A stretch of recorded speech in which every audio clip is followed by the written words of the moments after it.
Okay, so we're gonna go over a few different topics today. I wanted to give a quick outline just so you have an idea of where we're gonna go.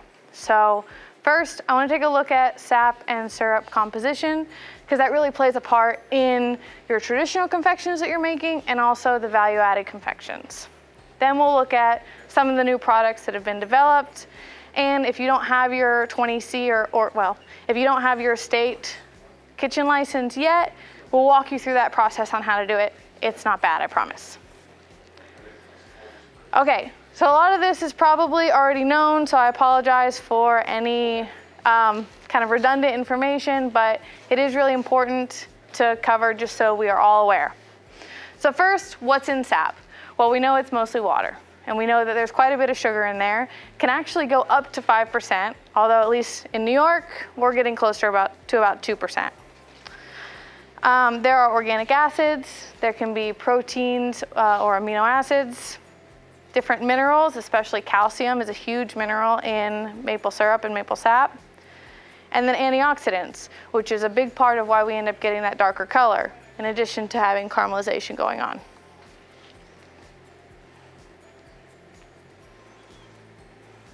So legally, maple syrup is defined as having 66 to 68.9 Brix. In Vermont, the state standards have had a minimum limit for Brix as 67. Now for quality, this is defined by the USDA. Where's the thing? Okay, I can't use the mouse there. Okay, so for quality, it's defined by the USDA. So for grade A, which includes amber, gold or golden amber, dark and very dark, you have to make sure there's no cloudiness, no sediment, no off flavors or off colors. And then anything that doesn't meet that is considered processing grade. So the reason I mention this is because these are standards that are set by the state, FDA, and USDA. When you're making value-added products, these are the same kind of standards that you end up having, but they're specific for the products that you're making. So it's the same type of information where it's like, all right, we have set rules that we have to end up following, and the idea is that we're gonna have the best quality products out there that we can.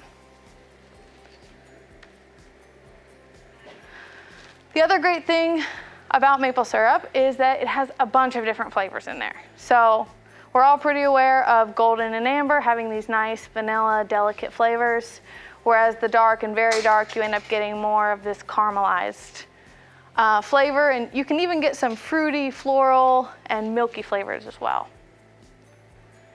So this is important just to know about if you are wanting to keep a really accurate record of the barrels of syrup that you have.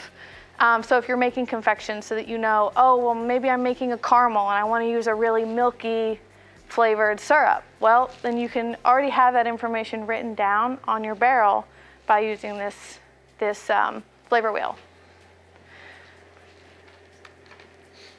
For buddy maple syrup, you can also do the same. Buddy maple syrup can be sold in bulk. It can also be used for some confections. I know that's kind of taboo to say.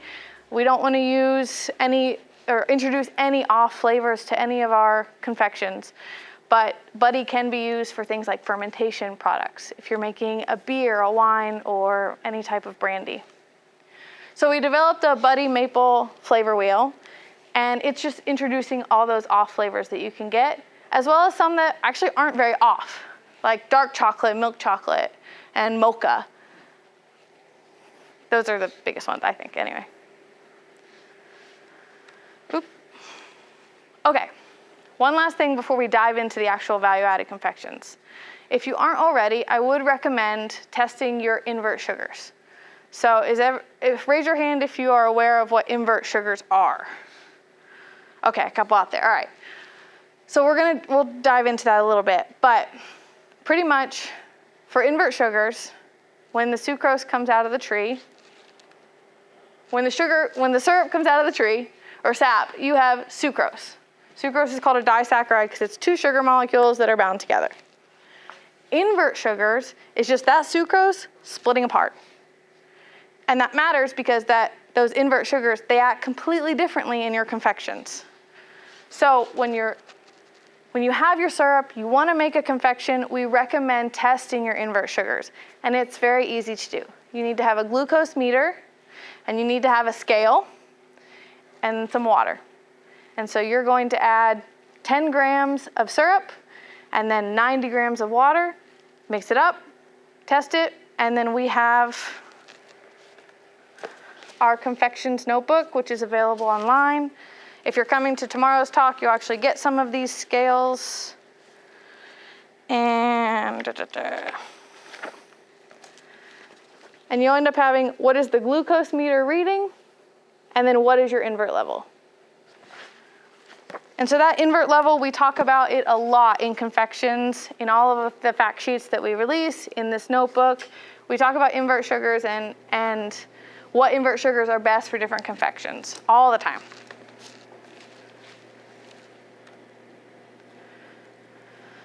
All right, so I mentioned that you can break up that sucrose to get these invert sugars. That's done a couple different ways. If your lines have some bacteria or yeast in them, which it's nature, it's going to end up having some bacteria and yeast in them, then you're gonna have that breakage. If you have an acid such as lemon juice or cream of tartar or any other acid really that you add to the syrup, you're gonna have that inversion.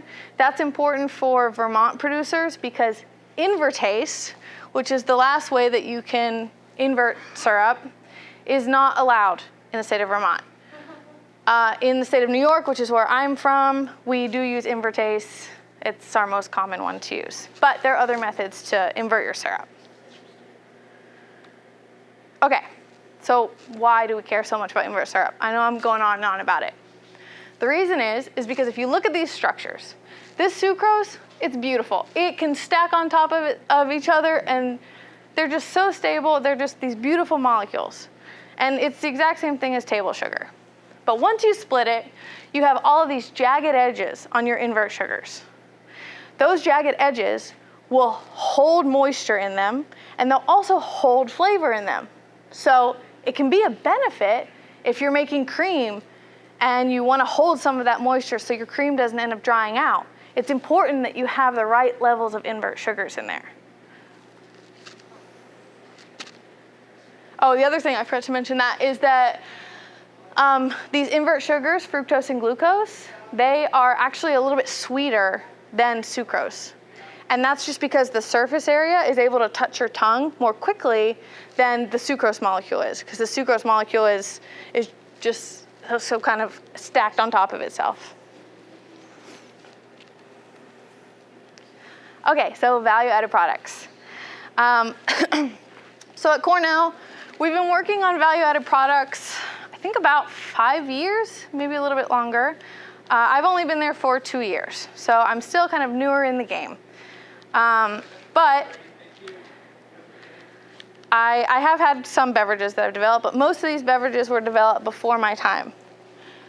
We have a lemon ginger soda, as well as an orange cream soda, kombucha, wine, brandy, beers. We also have a maple sports drink. We'll go into that one in just a minute. The point is there's a lot of things that you can do with maple syrup, with maple sap, to make beverages. A lot of local breweries are using maple syrup and maple sap as part of their either fermentation process or they're sweetening their drinks with maple. So the point is there's just a lot of different products that you can make with these. And every single recipe for each of these products is available on our website, just cornellmaple.com. What was the website again? Oh, sorry, cornellmaple.com. It is. It's an extension of it. Yes. So we just. There is more pages to it now. Yes, we just released a new version of it. A lot of his stuff is great quality stuff. So a lot of his stuff is still in here. We've just added any updates that we've found with a couple different research projects that we've done. So is there any way of purchasing just the added pages to what would go with his? It's actually available free online. Oh, it's free online? Yes, free online. Yeah. Okay, good. So we only have the updated version available now. We took down the older versions. also there is, for these types of recipes, we didn't put them in the confections notebook. We have each of these recipes listed individually on our website. And if you just go to our new product development page, then you'll see all of these. There's cute little pictures that go along with each of them. Yeah. Okay, so that's a lot of beverages. And I just kind of want to break it down in two categories. For sap, you can make maple water. That's one of the projects that we're working on right now. For maple water, you can actually make it in-house. So does everybody have, or raise your hand if you have a canner that you end up bottling. Okay, so our maple sap process uses a canner. And what you do is you'll take your sap directly from the trees, just like normal. Yes? Canner, you mean pressure cooker? Oh, no, sorry, that's a really good point. Yeah, they are the same thing. No, like a canner for canning your barrels. Oh, like I didn't realize, yeah, okay, there are a lot of terms for canner. I didn't think about that. No, I was thinking for when you have a 40-gallon or 15-gallon barrel and you're canning your syrup bottles. Is that a common, sorry, I'm on the food side, so I don't know as much about this. Is that common to have, or, yes, okay. Okay, so this can be done in one of those. Demonstration tomorrow. Bring it to the, it's as big as this table. I don't know if I can do that. Okay, I'll try. I might need some, I mean, we got a lot of trucks. We can, yeah, pictures, all right. So you can use a canner. You can also do this on the stovetop, all right? The idea with maple water is you've got your sap. We do RO ours, but it doesn't need to be RO, that's personal preference.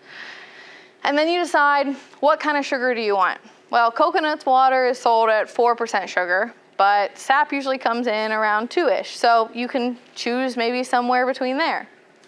Then you're actually just going to set your sap in the heated container, heat it up to 180, just like you do with syrup. Yeah, you're pasteurizing it. In addition to that, you need to add an acid. And we've already done all the studies. We looked at all of the different acids, how it impacts the flavor, and lactic acid is the winner. That way, you aren't gonna have really acidic taste to it. You're gonna keep that nice maple sap flavor in there. So you're gonna add a specific amount of acid, and then after that, you're just going to hot pack it just like you do with syrup. And that is it. That is the entire process. So why the acid? What does the acid do? So the acid, we have to lower the pH. So sap is usually about 6.5 pH. So you're at risk for bacteria, mold, and yeast growth. And so we need to lower the pH so that our shelf-stable product can be, it's out of the refrigerator, we can keep it on the shelf for an extended period of time, and we don't worry about any kind of mold growth or anything. If you don't end up, you'll know if your pH isn't right. You have to test it, of course, but if it's not an accurate pH, you're gonna end up getting mold growth on top. And it'll grow within 2 weeks, you'll see it. So do you test your pH level with pH meters or Yes. strips, or what do you use? So you can use strips, in the food industry, you can use strips, but the issue is that, yeah, it's not as accurate. So if you're trying to get it right at 4.2, which is the highest that you can legally have it for these drinks, then you're really gonna want to put it at about 3.8. That way your test strips, you know for sure that you're making a safe product. So does Leader have pH meters, or should we go to Hannah Instruments in Rhode Island and get your pH meters there? I am not sure. I hope they have one, yeah. Milwaukee Instruments, okay. And that's for the tabletop one or a hand meter one? Hand meter one. Okay, all right. Milwaukee Instruments. Or Hannah? Or Hannah, okay. And they'll last for a long period of time. You do need to get new standards for pH meters because they have a shelf life that's pretty short, less than a year. So just be aware of that. But overall, if you wanted to make maple sap, the process itself is quite easy. It's not gonna take a lot of cost for equipment, except for if you're getting bottles. Sometimes it's hard to get bottles but hopefully they'll fix the supply chain stuff. But anyway, that's just one of the products. So the other things you can make with maple sap are fermented beverages. I wish I could have brought some today, but beer, wine, and kombucha are some popular ones. We recently made a maple brandy. Those are a little bit more complicated to make because you're gonna have to get special licenses just to be able to make and sell those products. So we don't dive into that because that's not our area of specialty, but Cornell does have certifications that you can get to become a brewer or to work on getting your distilling license. For syrup, we can use it in a couple different ways. It can, of course, be used for tons of different products. So I didn't list those here, but I listed what their purpose is. So, of course, as a sweetener, be an absolutely wonderful sweetener with all the unique flavors. We can use it as a carbohydrate source. So if you have a sports drink, for instance, then it acts as the carbohydrate source. And then water source, because we have 33% water in there. Okay. So I went over maple water. Maple water is kind of a simple one. It doesn't take too much to make this product. But if you're making another product like the sports drink, there are a couple other steps that go into it. And these are the steps that we take really for all of our products. The first one is it even worth making? So what are the market projections? Do we think that this product's going to perform well on the market? Is the industry going to grow so that you guys can sell these products and they actually make a profit? And then the next question is, what's important in whatever this product is? So we dive into the literature, we look at other products that are already on the market to give you guys this best information. And just an example of that, for electrolytes. How many electrolytes do you think are good in a sports drink? Just any guesses? Number of electrolytes? As many as you can? 5 to 7. 5 to 7, okay. Any other thoughts? So if you dive into the sports medicine literature, it's only 2, potassium and sodium, and that's it. And that's, What about magnesium? magnesium is a minor amount. You only add a minor amount, and it doesn't have enough of an impact on the body to help it immediately when you're consuming this sports drink. You do need magnesium in long term. You need all of these elements long term. But if your goal is to have a recovery beverage, then you want something that's actually going to be able to help the individual more immediately. So that's why we ended up choosing just 2 electrolytes. You can add the other ones in there. There's absolutely no problem with doing that. So are you talking about adding electrolytes or electrolytes that are already Oh, wonderful. in maple? Adding electrolytes. Okay. So we do have high amounts of calcium, we have potassium, manganese, magnesium. Those are all in syrup already. And that's great. That's something that you can put on the label and say, hey, we already have tons of great minerals in here. But the ones that you need for a replenishment beverage are potassium and sodium. So we add those in. We also add glycerol, which is already in our cells anyway. It's kind of like a lubricant in our cells, helps us stay hydrated, helps so we don't have any stomach digestion issues. Carbohydrates are from the syrup. And then flavor. We like to have the pure maple sports drink product, but we found that it actually performed better if we added other flavors to it. So we took concentrates, just frozen concentrates that we bought from really any producer, any distributor of frozen concentrates, and just took, I think it was 14 grams, which is a teaspoon and a half, maybe up to a tablespoon of the concentrate that goes in, let me think, 2 cups worth. So anyway, the point is not a lot of the flavoring. All right, so we have our sports drink, we know what's in it. That's what's important. Now we've developed our recipe. We made sure all the flavors are balanced, the color looks good, but now we want to see how do the consumers actually feel about it. Is it even going to perform well? So we did a sensory test with Cornell track and cross-country athletes. They had run 6 miles, which is a daily run for them. That's pretty impressive for me. But they came in directly from that run. We had this table set up, and we said, hey, can you please try our sports drink? And let us know what you think. We had a little ballot set up. What we found is that 70% of the 70 panelists liked the tart cherry maple sports drink. And then we came back another day, because 70% we weren't very happy with. So we came back another day, and we ended up getting 41 panelists, and 88% of them liked our tangerine maple sports drink. And then we added an extra question on there, and we said, okay, Gatorade sells for $1.99 for 24 ounces.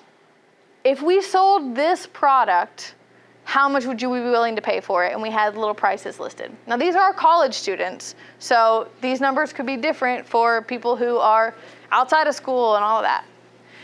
The students would be willing to pay $2.49 for a 24-ounce bottle. So I think that's really great. People are really considering the fact that the product is made of maple, it's more of a natural source of carbohydrates, and they're willing to pay that extra money for it. Thoughts, questions? Okay. So the last thing is that we have to ensure that our product is safe. So at Cornell, we have the Cornell Food Venture Center. And what that is it's just a facility where you can send your sample. You got it ready, you think you're ready to sell it, you send this sample to them, and they will do tests on it. They're gonna look at pH, they're gonna look at the water in it, and they're gonna look at the amount of sugar in it. Then they're gonna make sure that your process is safe. Are you heating it to the right temperatures? Do you need anything like a preservative to make sure there's no mold growth? Those types of things. And it costs $80 per product. So you get that done, and then you make sure your licenses are taken care of, which we'll walk through that later. Good packaging, and you're protected from mold, yeast, and bacteria growth. We walk through all of this stuff in each of the fact sheets. So if you go onto our website and you see the maple sports drink fact sheet, all this information is in there.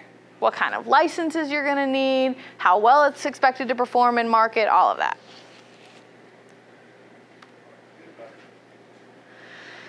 We also looked at what are the going prices for these value-added sports drinks that are already on the market. There are some that have whey in them. There are some that are made from different, well, I don't know exactly what they are, but they're made from different types of things. So what we did is we went in and we looked at all those prices. What are they selling for retail? And this was in 2022, so it's probably gone up by now. Retail price was $2.19 to $3.99. We already know that it'll at least be sold for $2.49, and you will end up having some people already buy it.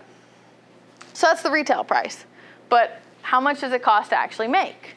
Well, based on just the cost of ingredients, so this doesn't include labor and any of the equipment, you're looking at 70 cents per 24 ounces. Yeah, per 24 ounces. So that's something that we also include in all of the fact sheets, is how much it's actually going to cost you. Sorry, I can't do labor information in there because it differs for different people and it'll change over the years, so that's harder to put in there. But all right, any questions on beverages before we dive into confections? On the cost, Yeah. besides labor, wouldn't one of your big costs be the container that you did? It would be the container, yes. And I didn't put that in there. You can usually buy them for about 30 cents per bottle, is what I've seen online. If you use plastic. True, yes. If you're using glass or aluminum, then the price will change. Of course, glass will go up. Aluminum, I think, is pretty comparable to plastic, but I can't say concretely what the price is. Yeah. And you won't get a grant from NYSERDA to use plastic. Oh. When I tried, they were I personally like aluminum. I think it's really nice just because it's easily recyclable. You know, you can't really go wrong with that. The problem with aluminum is that you need to have, you have to attach the cap for each of them. And so if you're a smaller operation, like we're doing everything by hand, so we're individually capping every one of them. So that takes a lot of time.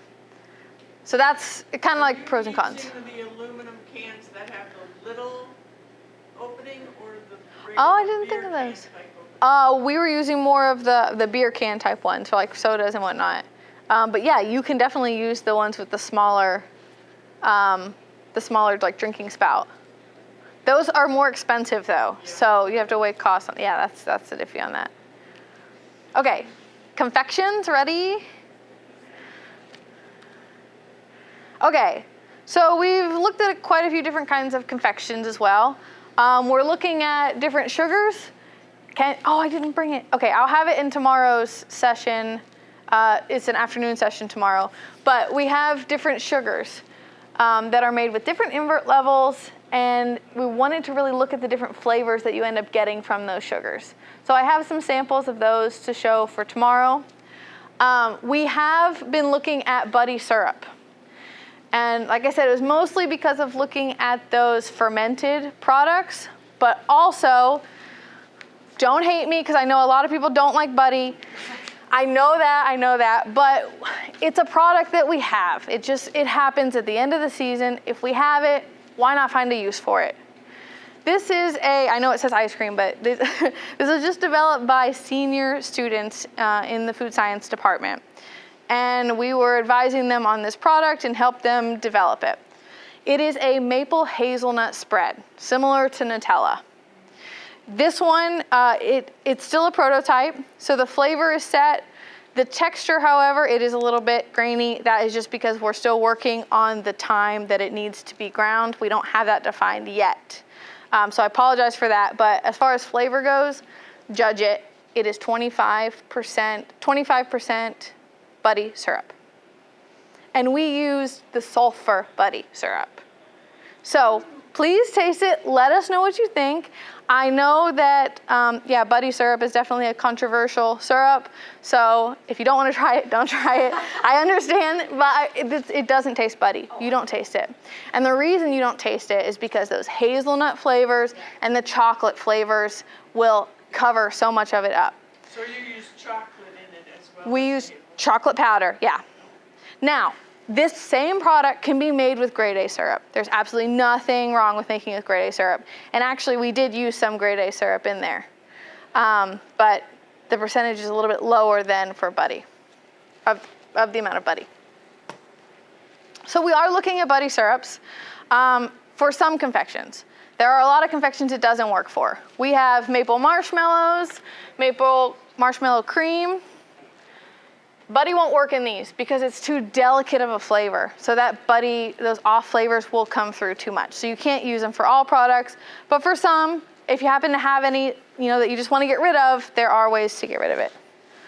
Some of the other products are this is actually pure maple. It's used for ultra marathon runners or anyone who's going on like long hikes.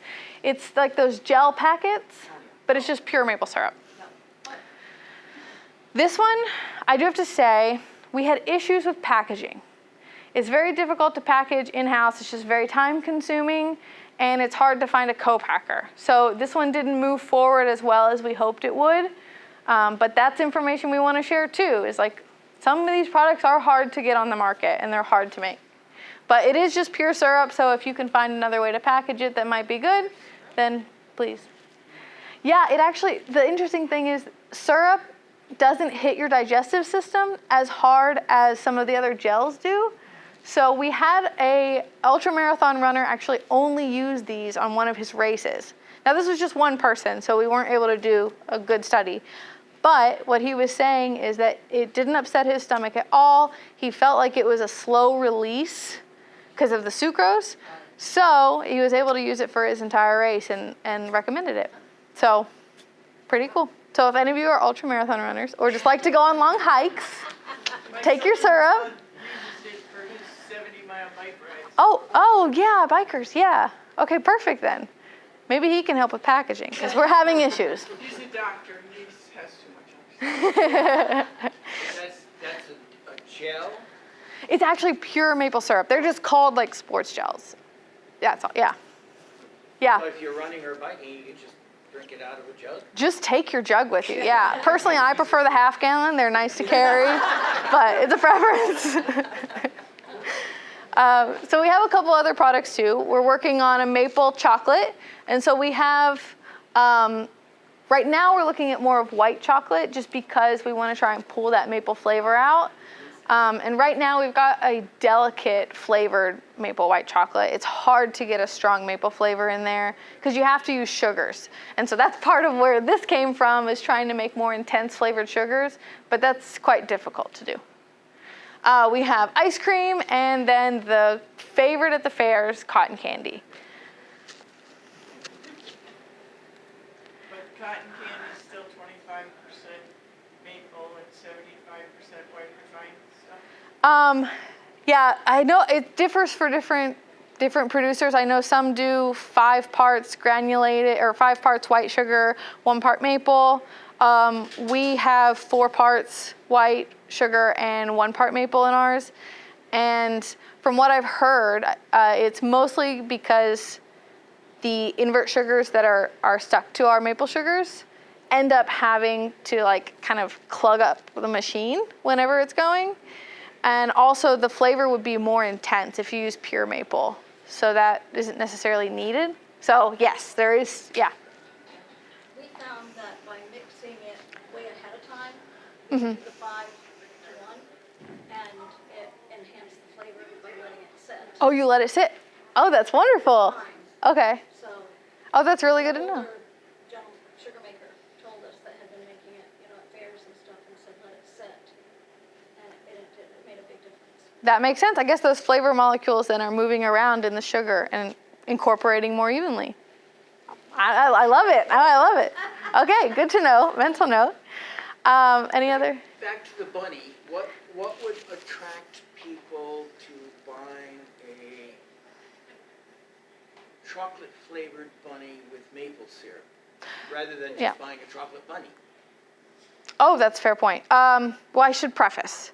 Initially, this project was for a bunny, and it has now changed to just be a standard chocolate bar because it was difficult to only produce chocolate for a small period of time during the year for Easter.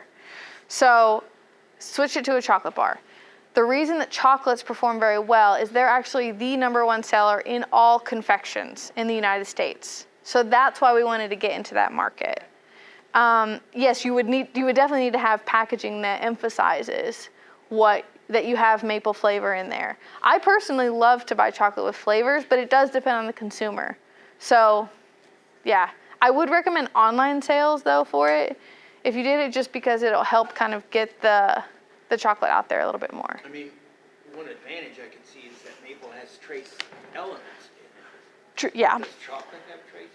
I really don't know. It has phenolics in it, and I'm sure it does have some minerals because it's not highly processed. If you're using it, could be. Emphasize that this has trace minerals, Mhm. magnesium, calcium. So you're Yes. using the cacao powder for the chocolate bunnies? So we're doing a white chocolate bunny. So we're using the blocks of cocoa butter for the white chocolate one. We have done I think it was a milk chocolate, but we weren't able to get maple flavor with it, to be honest. We ended up having to use such a dark sugar that the scorched flavors would come through, but the maple flavors wouldn't. So that one's still, we don't have funding for that one right now, so that one's on hold because we have to have support for each of these projects because that covers them. So that one's kind of on hold, but the white chocolate's good. In my opinion, I think dark chocolate and maple goes together very well. Oh, have you? Yeah, all the time I do that. Oh, And I think it's because you got a somewhat bitterness with your dark chocolate, but the maple will enhance it.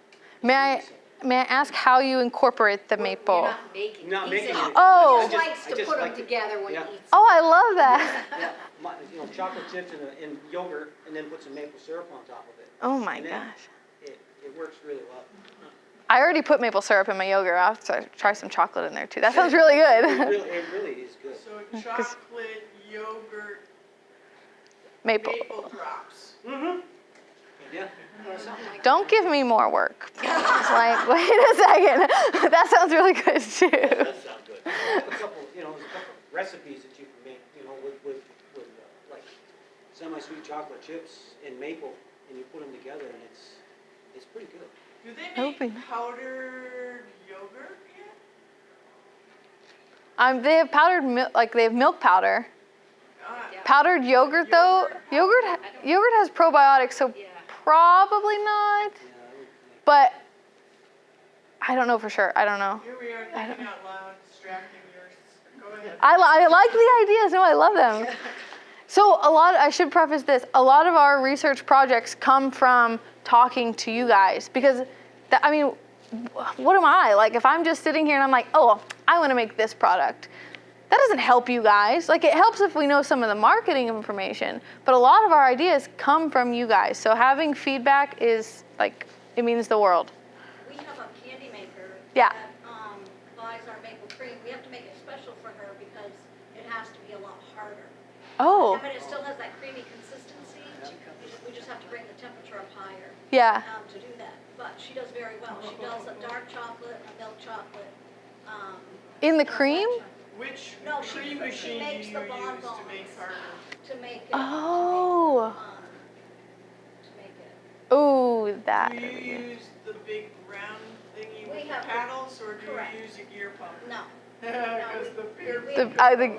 Right, we could not do it like that with the newer site. We have Yeah, two that's fair. cream machines of the ones with the paddles. Okay. And we make it in that, and we make it, we bring it to a higher temperature and make it really stiff for her. Ooh. And stuff, and she makes her bonbons with it, and she does very well with it. So are bonbons? So it would be the maple covered in chocolate?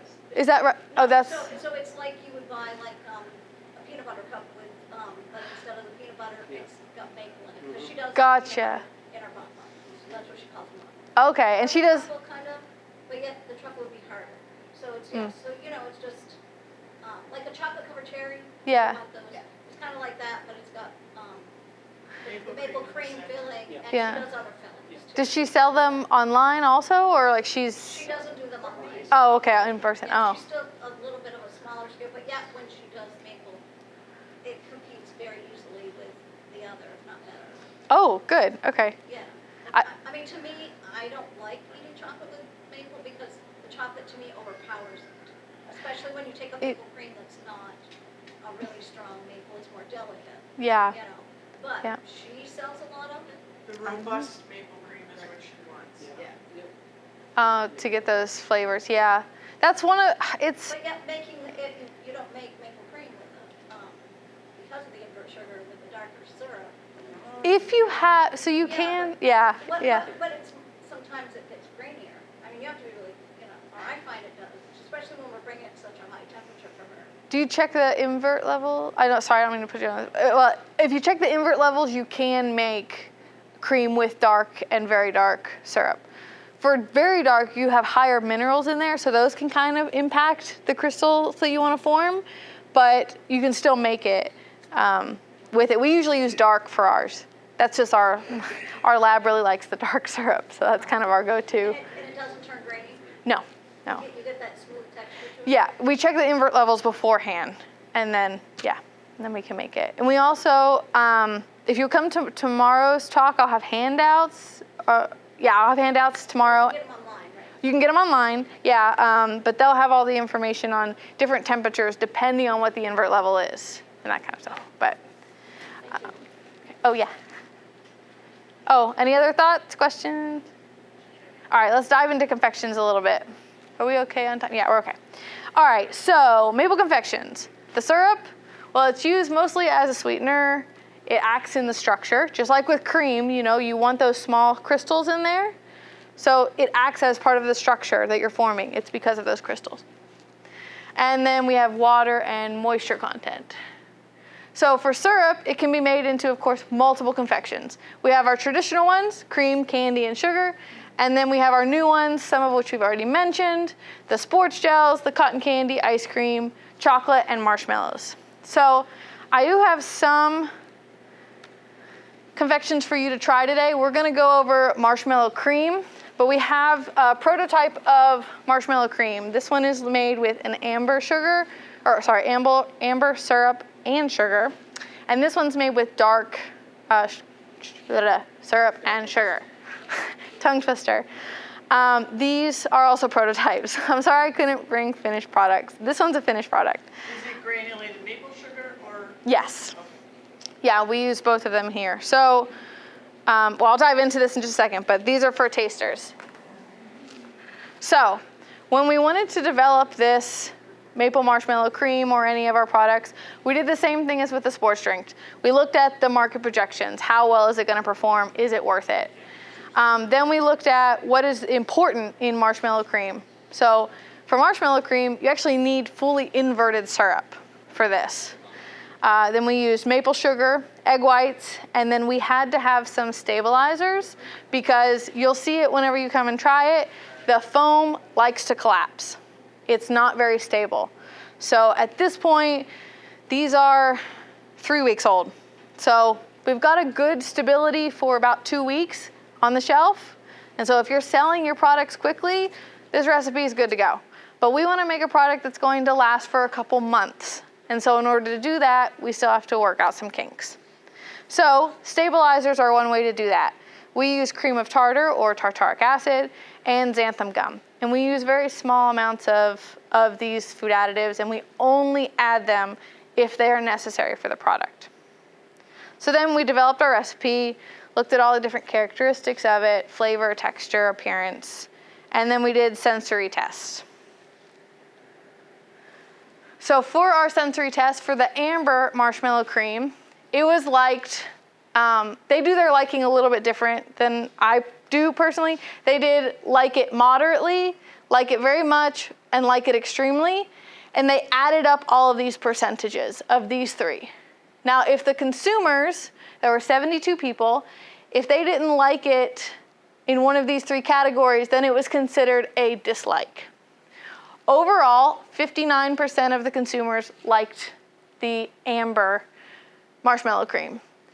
The comments on it were that it was too sweet and that we need to increase the stickiness of it.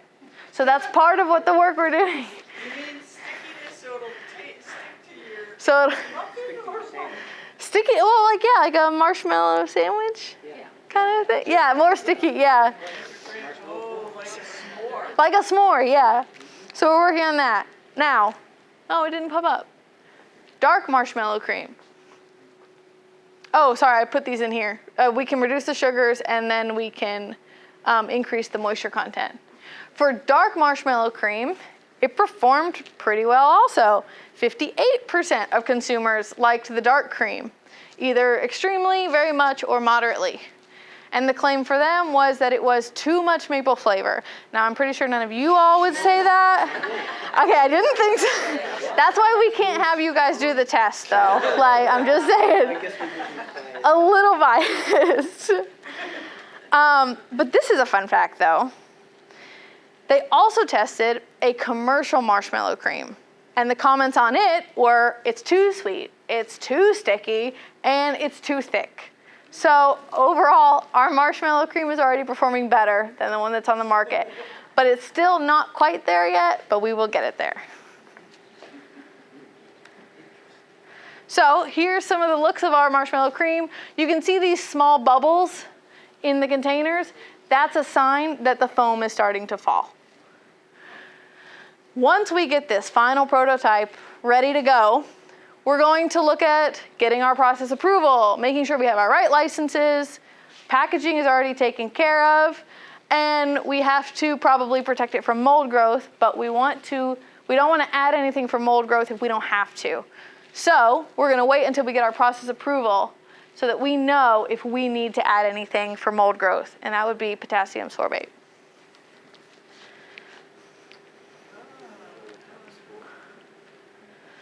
So, other confections are our dehydrated maple marshmallows. We actually went to Shaver Hill Farms on Maple Weekend. For both of the weekends we sold these products. And we wanted to see how it actually performed in market. Because we get all the information we can online, but we had 850 maple consumers show up each weekend. And so they were looking at how well it would sell. But first, we wanted to see how well it was liked. I think I biased this. I definitely biased this because I was sitting at the table, and that is an absolute no-no with sensory tests. You don't want to have the person who's wanting to know exactly what's going on at the table, because your consumers are more likely to say, oh, she's looking. Okay, yeah, I like it. So don't do that if you ever run these tests. But overall, we did have a great liking. 92% of the consumers said that they liked the dehydrated marshmallows. And these were all already Maple consumers, so that was one good side of it. For the sales, I was only there one day, and so this was a 4-day thing. So when we gave them tasting samples, 5.5% of the guests ended up buying our small bag. Oh, I don't have the small bag. It's about half the size of this for $4. 5% of the 850 people that showed up. Now, when we didn't give out tasting samples, the following weekend, 0.7% of people bought the marshmallows. So, 2 things. One, of course, tasters, they're gonna help. The other thing is, they had a lot of value-added products that were already being sold. So it's hard to know, did they choose a barbecue or a vinaigrette over maple marshmallows? So that's something that we couldn't really put into numbers at this point, but it's something worth knowing. Now, I don't have this information on the cream yet, but if you want to make fresh marshmallows or you want to make dehydrated marshmallows, then here's some of the information on it. For fresh marshmallows, one big batch will cost you $1.60 to make, just for ingredients, not the equipment.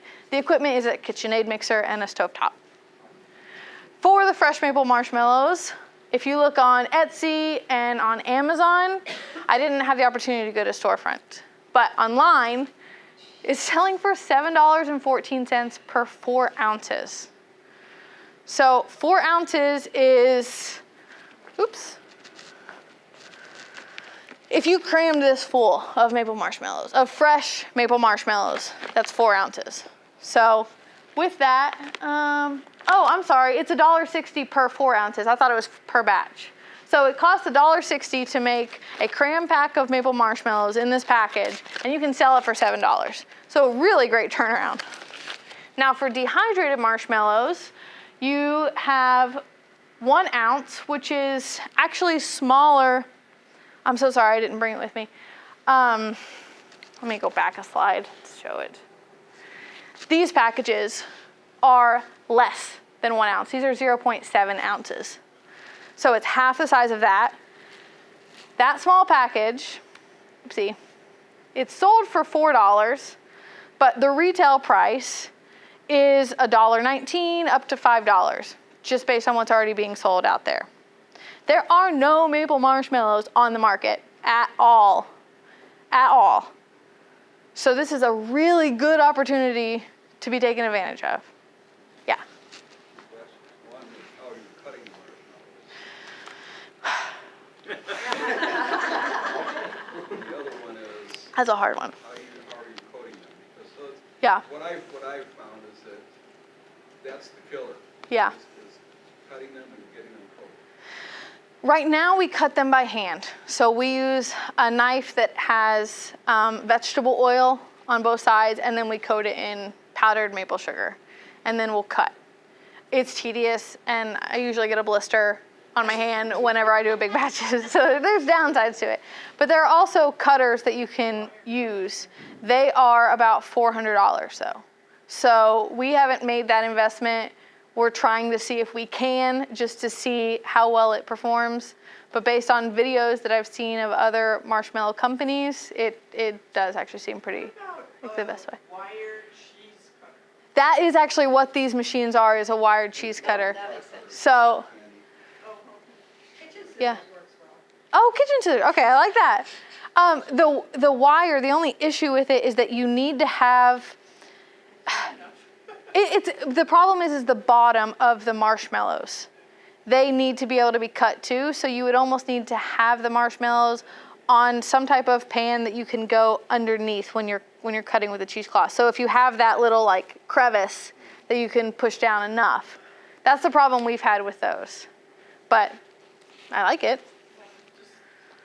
Yeah. I haven't done that in a long time since I did it with Steve Child. Oh, you did it with, yeah. Oh yeah, he had a marshmallow recipe. That's where we started with this one.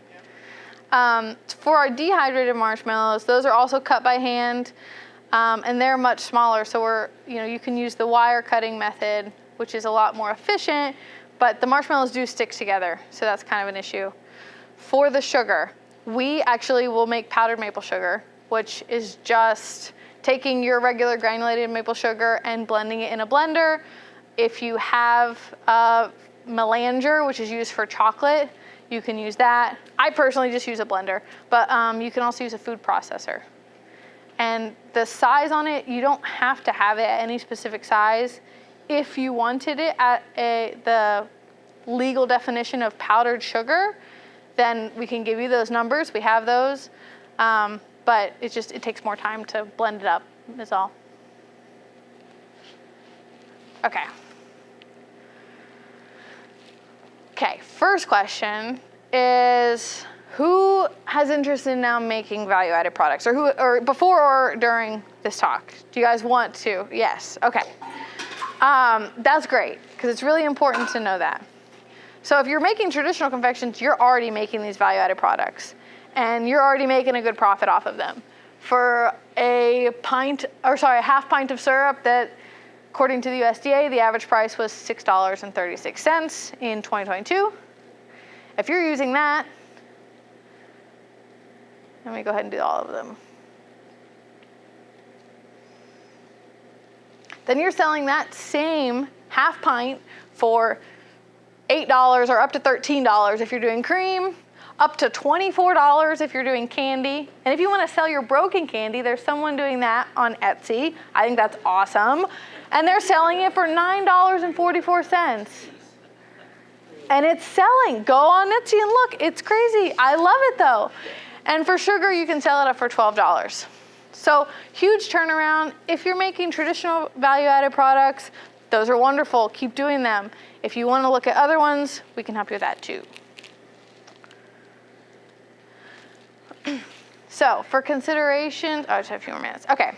So there are considerations that you have to consider whenever you're making these products. Shrinkage is one. When we're boiling the syrup, we're shrinking our product. We're losing that water.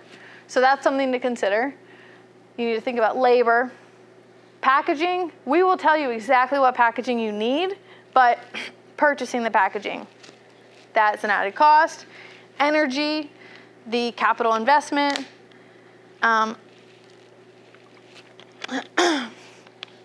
But even after all of this, even after you've already considered all of the different margins, you still end up making a profit.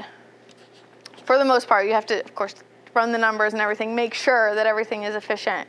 But our goal is to help you make your production as efficient as possible so that you don't end up having to have a oops batch that is going to end up being eaten at home. I mean, you can have those if you want to, but we want to try and prevent those from happening so that you don't end up losing any of your precious syrup. And then we also want to help you get consistent quality products so that you know what that shelf life is. You can tell your consumers, and you don't have to worry about them coming back and saying, oh, well, you said it would be 2 weeks and it only lasted for a day. You can give them all that information, and then you don't have to worry about covering yourself at all because you already have that stuff. Okay, last thing. For traditional confections and some of the value added, including some cotton candy, I think we have fudge. Oh gosh, I don't remember what we have. We have, well, you guys can come and take a look at it after this because I don't remember what page it was on. But we have a lot of different value added confections in here. These newer ones that we have are going to be on our website. So cornellmaple.com, and then new product development. Also send me an email, and if you're just like, hey, I want this recipe, can you send it to me? I'll send it to you.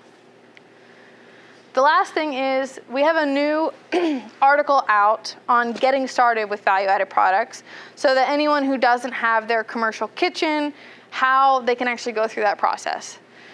We are providing guidelines for New York State. So this is geared towards New York State, but only one section of it is. And if you need help getting in contact with your particular state agriculture unit, let me know and I can help you make that connection. So it walks through, okay, where do you start? You know that you want to make a product. Where do you go from here? Figuring out where it's going to produce. Are you going to produce it in-house? Are you going to go to what we call a co-packer? Or is someone just going to completely do everything for you and you're just going to sell them the syrup? You need to make sure that you're registered with the state and make sure that you're registered with the FDA if you need to be. Marshmallows, we only had to register with the state. We didn't have to register with the FDA. But maple water, maple sports drink, we had to register with the FDA. And that's just a bit of paperwork. No fees are associated with registering with the FDA. For the state, there are some fees depending on the size of your operation, if you're a co-packer, a couple of different things go into it. But I think for us it was $400 to have our kitchen certified, and that was a one-time fee. And then the last part is what are good manufacturing practices? It's pretty much like general hygiene stuff. Are you cleaning your surfaces with the right products? Are your employees washing their hands every so often type thing? That's what good manufacturing practices are, and we dive into that a little bit more. Okay. And then I thought that was the last one, sorry, this is the last one. Okay, so why use maple in your value-added products? Well, you can put some of these, I think on the internet they call it clickbait, but I don't know what they call it in like label bait, I don't know. You can put these keywords on your labels to help draw the consumers in, help them understand how great maple is. It's a naturally sweetened product. That matters because just in sports drinks, the market increased by 8% when you had the label naturally sweetened on there. If you sell your product online from, 2017 to 2019, online sales doubled. And this was before COVID. So they're projected to continue to increase even now, as of 2022. Also, if you put a better for you or try and label your product in a way that it's better for you, having it naturally sweetened, so forth, then 47% of consumers are interested in purchasing those types of products. And that's it's also according to the National Confectioners Association, and this was a peer-reviewed article too. And then also maple syrup has really great things like you guys were mentioning, antioxidants, organic acids, minerals, all of these things are in maple syrup and we can take advantage of them and put that information on the labels. So just in time, nice. Okay, so here's our information. Instagram is @cornell.maple. And check out our podcast. My colleague Alish does a lot of work on it. It sounds awesome. It's called Sweet Talk, All Things Maple, and it's available in all podcast locations.